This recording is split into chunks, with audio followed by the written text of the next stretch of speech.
Hello students, I am teacher Svetlana, and in this lecture we will learn about the disorders of the nervous system and know about the chemical coordination and about the endocrine system, which is covered in the chapter Control and Coordination. So let's begin. Students, let us have a look at the disorders of the nervous system. We have psychological disorders, also called as mental disorders. Some of the major categories of psychological disorders are intellectual disability, formerly known as mental retardation, autism spectrum disorder, bipolar disorder, depression, anxiety disorder, ADHD, that is attention deficit hyperactive disorder, and stress related disorders. Then we have Parkinson's disease, degeneration of the dopamine producing neurons in the central nervous system causes Parkinson's disease. Have a look at this image here. Some of its symptoms are highlighted. It happens in older individuals. Symptoms are tremors, stiffness, difficulty in walking, balance and coordination. Then we have Alzheimer's disease. It is the most common form of dementia.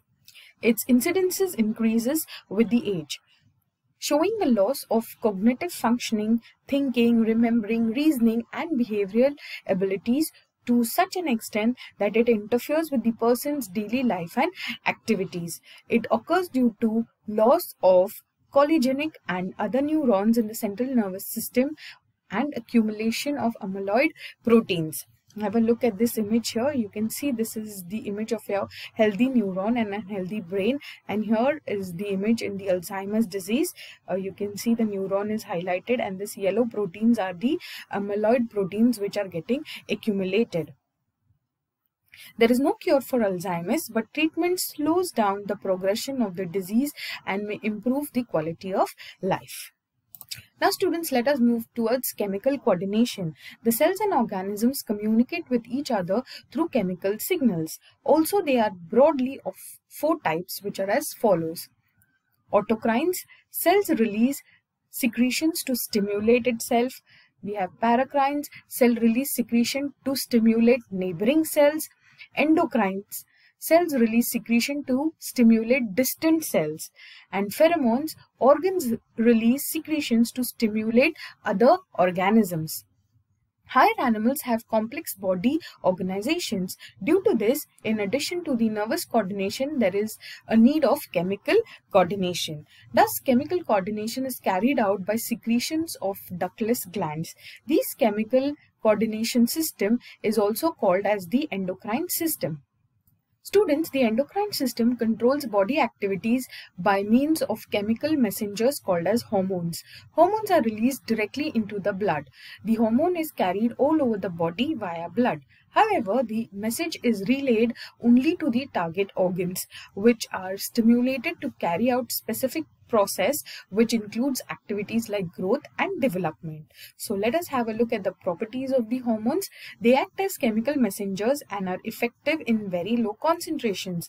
Hormones can function as regulators that inhibit or stimulate or modify specific processes. So they can basically control specific processes.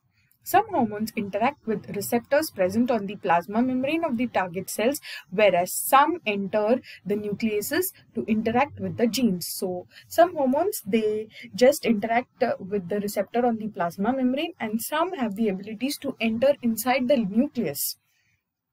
Hypersecretions or hyposecretions of the hormone leads to various disorders, that is, excess secretions or low secretions both have effects on the body, which may give rise to disorders. They are metabolized after their functions, thus cannot be reused. So hormones get used up, so they cannot be reused. Hormone secretion is regulated by positive or negative feedback mechanism. That is, their secretion is, when they are required, they are secreted. When they are not required, their secretion is controlled. So this is called as positive or negative feedback mechanism. Let us have a look at the chemical nature of the hormones. Amines. These are special amines, catecholamines secreted by adrenal medulla, epinephrine and norepinephrine, and melatonin from the pineal glands. Some are modified forms of the amino acid, example thyroxine. Then we have peptide hormones. These hormones consist of long or short chain of amino acids, example hormones of the hypothalamus, that is oxytocin, ADH, GnRH. Then we have the protein hormones, that is insulin, glucagon, thyroid stimulating hormone, follicle stimulating hormone, luteinizing hormone, growth hormone, and relaxin. Then we have fatty acid derivatives. These are called as your prostaglandins. Then we have steroid hormones. These hormones are lipid soluble and derived from cholesterol and other steroids. Example, estrogen, testosterone, aldosterone. Action of these hormones is concerned with long-lasting responses. The hormone that has gaseous nature, that is, it's a gas, we have nitrous oxide, which belongs to this category. Now student, let us have a look at the mechanism of hormone action. Hormones are released in very small quantities. They produce their effect on the target organ cells by binding to hormone receptors. The hormone receptors may be on the cell membrane or may be intracellular. A hormone and the hormone receptor complex is formed, and this leads to biochemical changes in the target tissues. So you have the hormone and the hormone receptor complex which forms, and they bring about biochemical changes in the target tissues. Now there are two modes of this hormone action: mode of hormone action through membrane receptor and mode of action through intracellular receptors. So we will have a closer look at both these mode of actions. Students, have a look at these images. The first one talks about the mechanism of hormone action through membrane receptors. Students, we have hormones like catecholamines, peptides and polypeptide hormones that are not lipid soluble. Therefore, they cannot enter their target cell through the plasma membrane. So they are not lipid soluble. This is your cell membrane. Since the hormone is not lipid soluble, it just cannot enter or pass through the cell membrane. In such a case, these non-steroid water-soluble hormones interact with the surface receptor. So can you see here, this receptor is there. This is called as the surface receptor. It interacts with it, which initiates metabolic activity. Molecules of the amino acid derivatives, peptide hormones, bind to specific receptor molecules located on the plasma membrane. So this hormone binds here to this receptor molecule on the plasma membrane. The hormone receptor complex. So now here you have them coming together and forming the hormone and hormone receptor complex. So here they cause the release of the enzyme adenylate cyclase from the receptor site. So you have a response that is generated.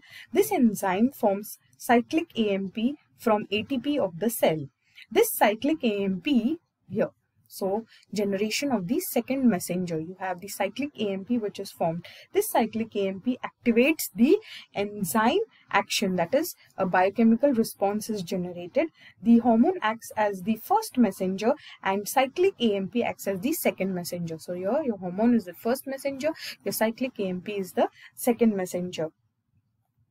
And hence, as an outcome, you have the physiological response. For example, here you talk about, this is your ovarian cell membrane. You have the follicular stimulating hormone which has come.